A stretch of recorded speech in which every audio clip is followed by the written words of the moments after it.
Now to an Eyewitness News exclusive. A heartbroken mother fighting to get answers after her son's brutal beating.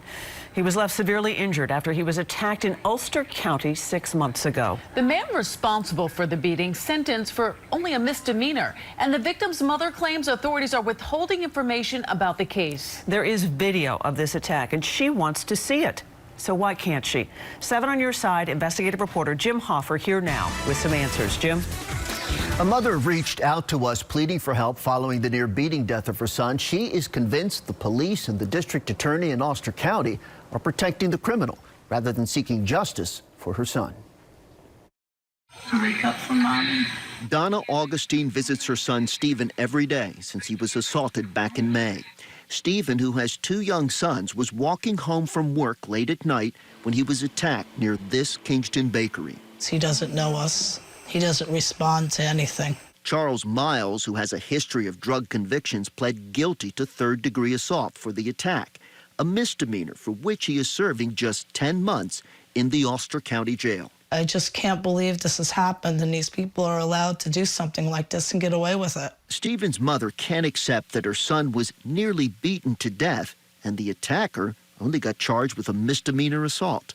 The DA told us that's because New York criminal law requires proof of intent to cause serious physical injury in order to bring felony assault charges. One person punched another person, and there was no way for us to determine the intent to commit a serious physical injury as a result of that conduct. The punch, according to the DA, knocked Stephen down. The fall, he claims, is what caused his severe injuries. The skull fracture was consistent with a fall backwards. Stephen's mother says you need only look at Stephen to know it doesn't make sense. Medical records also show that he suffered at least 4 separate skull and facial fractures. In another record, a doctor wrote traumatic brain injury, which indicates a strike with a baseball bat. Donna thinks a key piece of evidence, a surveillance video of the attack, could answer a lot of her questions. Why is it important to you to see that video? I want to know what happened to my son. After numerous phone calls and letters to the district attorney, she got this letter back, claiming the records you seek are not maintained by this office and your request is denied. Of course they have the case file with the video. David Schwartz, who used to work as an assistant district attorney in Brooklyn, says if the Ulster prosecutor is so certain the evidence supports only a misdemeanor assault, then why not show the mother the video? On the face of it, it looks like they're hiding something. What are they hiding? If you wanted to show her that videotape, you could bring her in here and show her that. That's correct. Why haven't you? She's asked repeatedly. What the answer is that she's been directed to the Kingston Police Department. When pressed on not giving Ms. Augustine access, the DA asked us to leave. Do you have any other questions? No, that's an important one. Okay. Why can't you let her see the videotape? Yeah. Thank you.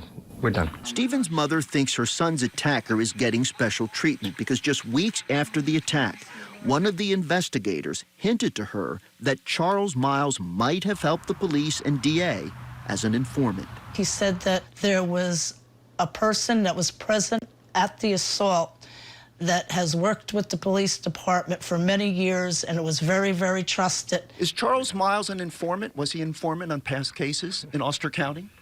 Was he? No. Was he an informant? You have to leave now. Was he an informant? I can't talk to you anymore. After telling Miss Augustine that they did not have the videotape, she got a call yesterday saying she can come to the district attorney's office next week to see the tape. We've also learned that even though the case is a misdemeanor, it has been sealed. Miss Augustine says she wants an independent investigation into the handling of her son's case.